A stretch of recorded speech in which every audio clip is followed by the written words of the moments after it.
Ilan sa mga butong nakuha mula sa Taal Lake, kumpirmadong sa tao. Kabilang na ang sa balakang na mag-match kaya sa DNA test sa isa sa mga kaanak ng Lost Sabongeros? Sa gitna ng kalmadong lawa, isang malakas na sigaw ng kalikasan ang umalingaw-ngaw nito lang Huwebes. Ang bulkang Taal nagkaroon ng bahagyang pagputok o pagsabog at nagbuga ng abo mula sa bunganga nito. Tila sinabayan nito ang sunod-sunod na pasabog at pag-ahon ng mga posibleng ebidensya na yumanig sa patuloy na paghahanap sa Lost Sabongeros na di umano pinatay at itinapon o ibinaon sa lawa ng Taal.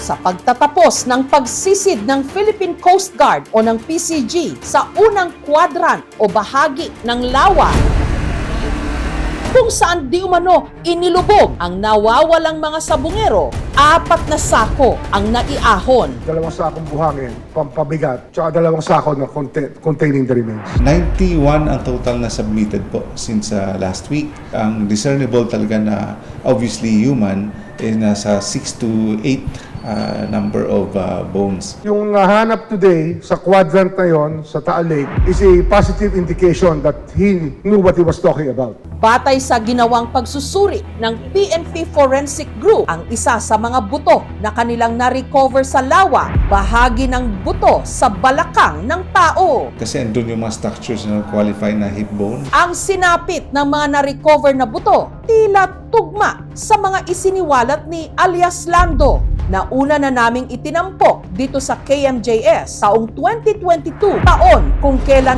unang pumutok ang issue tungkol sa Lost Sabongeros. Si Lando, driver ng mga sabungero. Dinukot di mano sa sabungan sa Santa Cruz sa Laguna. Ikinulong pero kinalaunan, pinakawalan.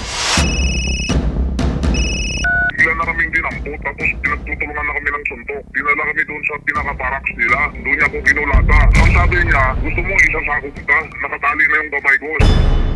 Nakita ko na ating nakagapos. Nitong Huwebes, bilang bahagi ng paghahanap sa tinaguriang Lost Sabongeros, may nahukay na 3 kalansay ang mga otoridad, hindi sa lawa kundi sa isang pampublikong sementeryo sa bayan ng Laurel sa Batangas. Noong 2020, may lumutang na mga katawan sa Taal Lake. Ito, kinuha ng police natin. Dilibing na lang nila yun doon. Kasi hindi rin kinlaim sa funeraria ng mga families. 2 sa mga ito, kalansay ng isang lalaki, habang ang isa, hinihinalang kalansay ng babae. Yung isa parang female kasi may nahanapan din ng underwear ng babae. Hopefully, may makukuha DNA. Matatanda ang isa sa 34 na nawawala ang nooy buntis na si Jonalyn Lubugin na nawala kasama ang 5 iba pa sa sabungan ng Santa Cruz, Laguna, January 6, 2022. Matagal na po siyang nawawala. Ako po'y nag-aalala na talaga. Sabi mo nung una, yung mga nawawalang sabungero, malamang tinapon sa Taal Lake. May binalita nga sa akin, nakarating sa akin na yung buntis, parang lumutang. May buntis kasi, yung January 13, 2022 yata to, 2021, hindi ko na matandaan, may buntis kasing kasama. Pero sa ngayon, hindi pa makumpirma ang pagkakakilanlan ng mga nahukay na buto. In our meeting yesterday said that that uniform looked familiar. May clothes na nahanap, basketball uniform, sando. Ayon sa manager ng punerarya na tumanggap sa mga labi nung ito'y natagpuan at inilibing, nakagapos daw ang mga biktima at may tama ng bala sa ulo. Mga tapon lang po, may mga tama ng baril, laging ulo. Ano pong re-record ko, walang ID, walang tato, ang mukha, pag-ana, hindi na makilala, bulok na. Tapos nakatali ang kamay. Yung iba po. Pinag-aaralan ngayon ng mga otoridad kung konektado ang mga kalansay na ito sa mga nawawalang sabungero. Yun naman po mga relatives po na buhay ay lumapit na rin po sila. Kinuhanan na rin po namin sila ng standard specimen. Sabi po namin sa isa't isa lang na may magmatch sa amin. Hustisya na po talaga yun eh. Ang pinakabata sa Lost Sabungeros, ang Tubong Quezon Province na si Maison o Utoy kung kanilang tawagin. Si Utoy, 14 anyos lang daw nung naglahong parang bula. Kwento ng kanyang inang si Maricel, nagpapatuka ng manok ang kanyang anak sa isang sabungan sa Laguna kasama ang pinsang si John Paul, 17 anyos. Nagulat na ako yung nung sumama pala yung anak ko sa sapungan. Sabi ko, hindi mo lang nagpaalam itong batang ito sa akin. Wala pa pong 1 buwan siyang nagtatrabaho doon. Si John Paul po yung nag-aaral pa noon, nung panahon yun. Kaso nga, di ba pandemic, nung pasok, nagpa-extra siya doon trabaho doon. Pagkatapos po na magpatuka ng mga manok sa farm, nauwi po ng bahay at para mag-aaral naman, may module sila dati. Hanggang sa natanggap na lang nila ang balitang sina Utoy at John Paul hindi na matunton. Tumawag po yung amo niya na nawawala na daw po yung anak ko. Nang malayan ko lang ay sabi ng amo, at mawawala yung anak ko ay hindi ko pinayagan na umalis yun. Ang alam ko po, ma'am, nadawit lang siya. Dahil hindi po yun marunong magsabong. Kumbaga po man siya ay nadamay lang. Ang alam po niya ay magpatukala ng mga manok, tapos nauwi sa bahay, gapainom lang yun ng mga manok doon. Sinubukan din daw nilang hanapin ang anak sa sabungan kung saan huli itong namataan. Hindi kami pinapasok doon eh. Tinaboy pa nga kami ng gwardiya, nag-aano daw po kami doon. Pumunta po kami nga sa NBI. Wala rin po silang mayan. Nagsampa po kami ng kaso-kaso lang po, ma'am. Wala kami ebidensya.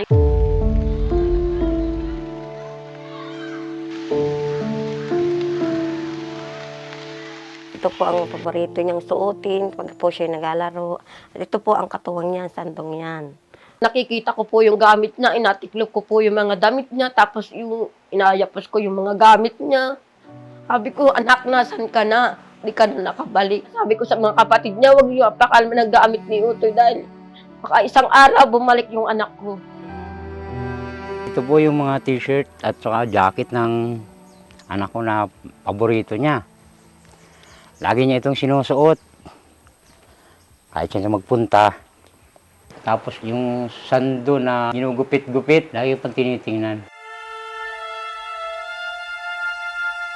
Naalala ko po ang anak ko, pumapatak na lang ang luha ko. Sobrang mahal po. Dahil nag-iisa po siyang lalaki na anak namin. Pag pumupunta kami ng dagat, magkasama kami.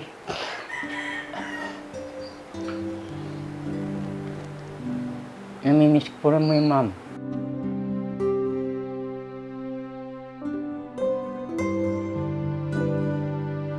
Namimiss ko na po siya talaga, ma'am. Pag po nakakakita ko na silang hiniuti talaga po ako na parang inadurog ang puso ko talaga, ma'am. Minsan po, napapanag-inipan ko yun si Maison. Sabi po niya sa akin, Mama, tulungan mo naman ako. Hirap na ako, Mama.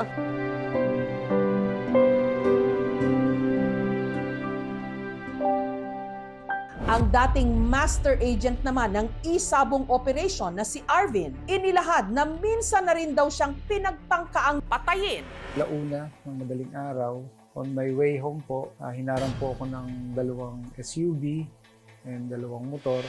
Kita ang pagbaba ng isang gunman at pagpapaputok ng sunod-sunod gamit ang isang high-powered firearm bago tumakas ang mga salarin. Pinaulanan nila ako ng bala. Estimate ko po noon sa 6 na namumutok, nasa 200. Almost na bala po yung inubos nila sa akin. Binaril po nila ako ng malapitan at talagang sinusureball nila na mapatay po ako. Ang dami oh!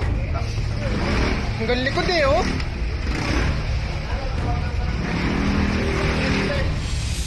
Pero si Arvin, maswerte raw na nakaligtas. Nawa naman po ng Panginoon. Hindi naman po tayo tinamaan ng bala. Nagkaroon lang po tayo ng mga gas-gas, gawa po ng mga talsik po ng bubog po ng salamin. Siguro akala nila patay na ako, mag-aalisan na sila. Ayon kay Julie Dondon Patidongan na unang nakilala sa alias na Totoy, ang nasa likod di umano ng tangkang pagpatay kay Arvin, ang dati nitong amo na si Charlie Atong Ang, na boss din noon ni Arvin sa isabong. Ito lang nakaraang linggo, nakareceive ako ng tawag from Mr. Dondon Patidongan. And nung magkita kami, sabi niya sa akin kung may suspect na raw ako sa mga umambo sa akin noong 2021. Sabi ko sa kanya, ang alam ko mga pulis. Then tinanong niya po ako kung May alam na ba ako kung sino yung mastermind? Alam mo ba na si Mr. Atong Ang na nagpa-ambush sa'yo? Ang unang reaksyon ko, totoo ba? Sabi ko ganyan sa kanya. Anong kasalanan ko kay Boss Atong? Minahuli daw na mga magtsutsupe, na mananabong at nabanggit daw yung pangalan ko na ako daw yung nagpi-finance sa kanila. Hindi naman po totoo. Tigilan niyo na yung kalokohan niyo. Tandaan niyo to. Pag hindi kayo tumigil, ako nakatingin ako sa inyo yan. Tingnan niyo maigi kung ano mangyayari sa inyo. Si Arvin, itinuturing na rin ngayong potential witness o saksi sa kaso. Sinubukan naming kunan ng pahayag ang kampo ni Atong Ang tungkol sa paratang na ito ni Dondon. Tumanggi silang magpaunlak ng panayam. Samantala, sa isang press con nitong Lunes sa NAPOLCOM o National Police Commission, idinawit ni Dondon ang pangalan ng 18 mga pulis na di umano sangkot sa pagkawala ng mga sabungero.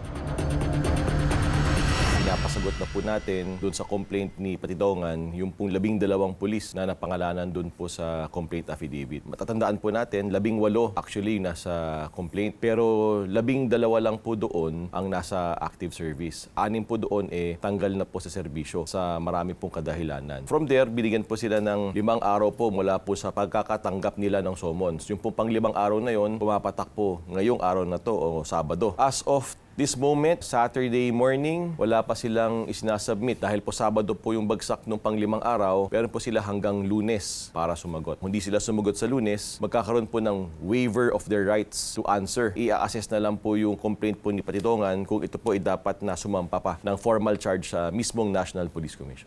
Sinubukan naming kunan ng pahayag ang iba pang mga akusado na tinutukoy ni Dondon, ngunit hindi sila tumugon sa aming mga mensahe. Kabilang sa mga sinampahan niya ng kaso, ang dating hepe ng NCRPO, Police Major General Jonel Estomo. Si General Estomo, siya ay membro ng ALPA. Pag sinabing ALPA, kasama siya sa hatian na tag 70 milyon. Isa yan na nag-udyo kay Mr. Atong Ang. Nga boss, patayin mo na si Dondon Patidongan. Agad naman itong pinabulaanan ni General Estomo. I categorically deny my involvement in any manner and I will present evidence to clear my name. I am ready to answer any allegations at the proper forum. At para kay Ginoong Patidongan, inihahanda na ng aking mga abogado ang kaukalang kaso sa malisyoso at walang batayang akusasyon sa akin. Samantala, isa pa sa pinangalanan ni Dondon, si Police Master Sergeant Joey Encarnacion na di umano merong palaisdaan sa Taal Lake kung saan din pinaniniwalaang itinapon noon ang mga di umano'y dinukot at pinatay na mga sabungero. Yung lugar na yan, sasama ka dyan para tumibay yung kaso? Ano balak mo dyan? Actually, hindi ako nakarating sa lugar na yan. Okay. Ang isa sa grupo na may-ari ng palaisdaan, si Encarnacion, alam lahat, kayang kumanta yun basta bigyan nila ng magandang partida.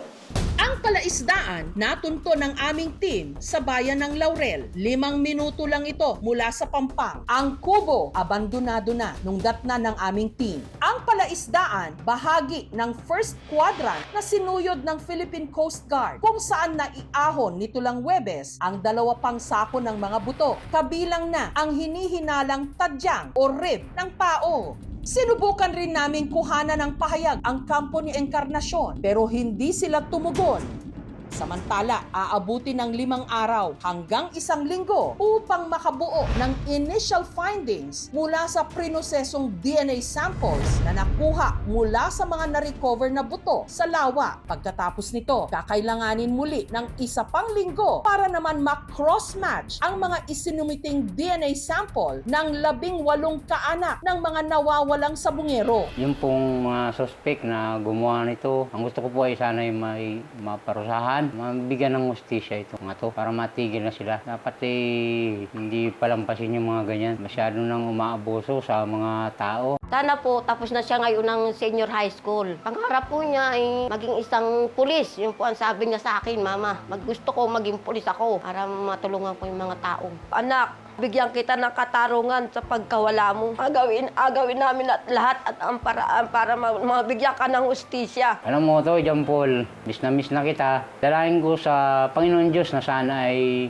magbalik ka, kung buhay ka man, Sana'y magkita pa rin tayo. Hindi naman ako naniniwala na ikaw ay patay na.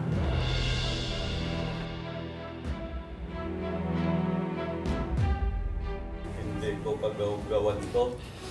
Ngayon, itinuro ko na kung sinong mastermind, si Mr. Atongang, na lagi niya pinagbintangan na nagsisinungaling daw ako. Naniniwala po ako dahil isa po siya doon sa suspect na hinahanap namin dati. Siya po yung naging testigo kaya alam ko po na marami po siyang alam. Paglalaman po namin ang hustisya na hinahanap namin hanggang sa malaman kung sinong mastermind nito at mapatawan po siya ng kaparusahan na idinaan sa tamang proseso, makulong o pagbayaran niya ang kanyang mga nagawang kasalanan sa mga mahal namin sa buhay.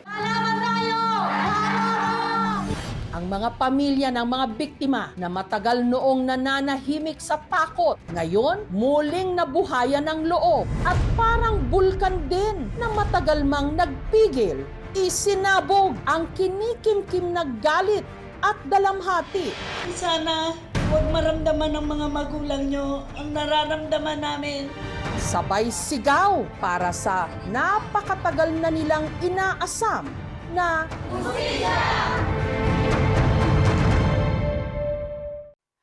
Thank you for watching, mga kapuso. Kung nagustuhan niyo po ang videong ito, subscribe na sa GMA Public Affairs YouTube channel. And don't forget to hit the bell button for our latest updates.